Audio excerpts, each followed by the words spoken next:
Tepe Seyit Rıza ile Seyit Rıza û hevreyên wî her sal di salvegera darvekirina wan da bi çalekên cor be cor tên bîranîn. Îsal jî li meydana ku bi navê Seyit Rıza çalekeran find pêxistin dua kirin. Yek ji daxwaza serekeya çalekeran ew e ku Komkuja Dêrsimê ya 1937-1938 bi her alî ve bawekî fermî were ronîkirin û gorên kal û pîrên wan werin eşkere kirin.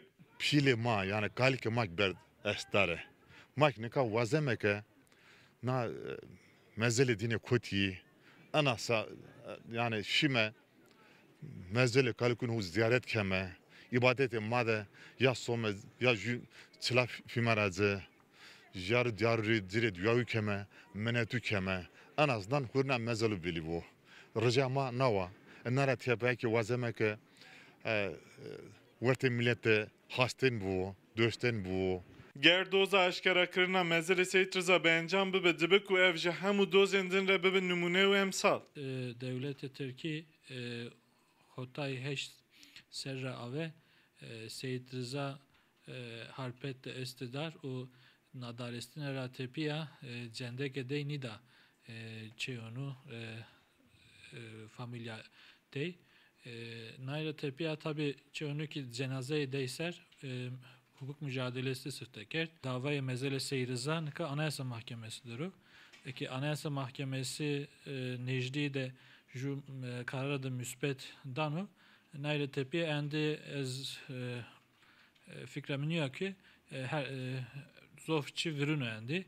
Seyit Rıza de 5 îlona 1937 da ji bo hevdîtinên aştî û rawestana şer diçe bajarê Ezîrganê. Lê li vir ji aliyê hêzên dewleta Tirkî ve tê girtin. Di 15 mijdara heman salê de ji aliyê dadgeha leşkeriya dewleta Tirkiye ve li meydana genima bajarê Xarpêtê Seyit Rıza di gel korê xwe Reşîk Hüseyn û 5 rîspiyên Dêrsimê tên darvekirin. Seyit Rıza Xarpêtê piştarê Qemeraxa piştarê ûşenê Seyit piştarê Agay Xarpêtê piştarê kes nizanını ki besnayı ekes besnayı şekeri kes nizanını piyim. Niyabet yani merde çizin baba piyim. Çizin baba yani merde şey az o çinu pirsin de kır kerdi kes çinu nika bez mezele sekene tek merdekleri tepyasemen yok kardeşim.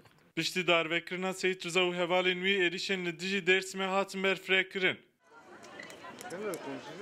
Komkuja 1938 ango bi gotina xelkê vir tertele. Li gorî belgeyeka fermî ya nehê tebaq 1939 ku ji aliyê rêveberiya Tirkiye ya hingê ve hatiye amadekirin, di Komkuja 1937 de 13,806 Dêrsimî hatine kuştin û 11,818 kes bi zorê ji bo bajarê Tirknişîn hatine mişext kirin. Lêbelê li gorî amarên serbixwe jin, kal, pîr, zarok, hejmara kuştiyan herî kêm 50,000. Digel ku bi ser mirina Seyit Rıza û hevalên wî da 78 sal derbas bî û pêkera wî jî hatiye danin heta niha cihê mezelê wan nediyar e. Dêrsimî daxwaz dikin ku Komkuja Dêrsimê bi her awayî were ronîkirin û mezelê bav û kalê wan were diyar kirin. Serkanînce Rûca